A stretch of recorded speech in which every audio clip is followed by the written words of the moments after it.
Bonjour à toutes et à tous, bienvenue à l'Assemblée nationale où est en train de se jouer un pur scandale et je suis absolument vent debout contre la réautorisation des néonicotinoïdes, ces insecticides tueurs d'abeilles que le gouvernement veut nous faire voter pour une dérogation pour la culture des betteraves. Alors c'est absolument incroyable et contre l'histoire et contre l'environnement puisque cet insecticide est 7000 fois plus toxique que le DDT et on le sait aujourd'hui, 80% des insectes ont déjà disparu dans notre pays et donc il est absolument irraisonnable d'aller dans ce sens à rebours de l'histoire et des progrès.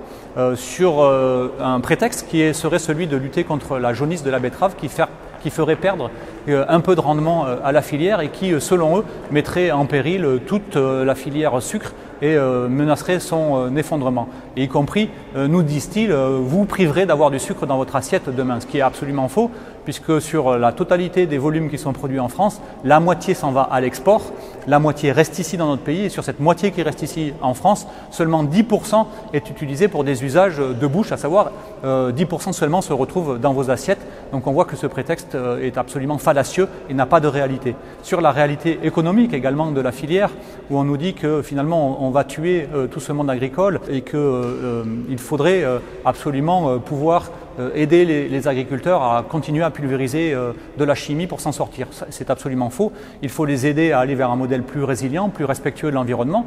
Et puis en attendant cette transition, s'il y a des pertes de rendement, on peut les aider effectivement en termes de soutien financier. Et ça a été chiffré. Ça coûte 77 millions d'euros si on aide la filière à faire cette transition vers un cap plus vertueux et sans pesticides. Et c'est à mettre en regard des 2,9 milliards d'euros que nous coûterait la perte des pollinisateurs et des abeilles. Et ça, voilà, ça n'a pas de commune mesure et donc on ne peut pas aller sur cette voie de réautoriser la chimie.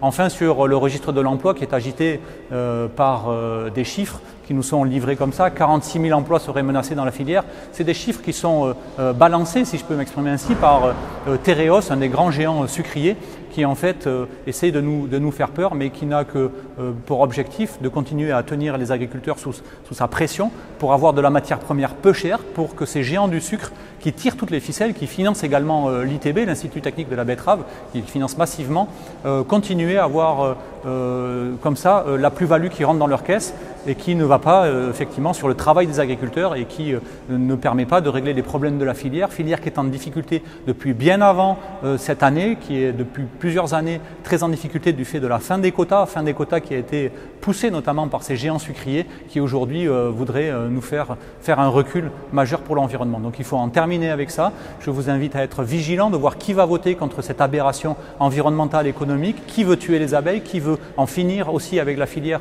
des agriculteurs de la betterave et les mettre dans des situations insupportables. Donc on va vous faire vivre cette bataille que l'on va mener ici dans l'hémicycle, sur laquelle on ne lâchera rien. Suivez-nous sur les réseaux sociaux, sur les sites internet et surtout ne vous laissez pas enfumer par la propagande de tous ces gens qui veulent tuer la biodiversité sous des prétextes fallacieux. À très bientôt, soyez vigilants.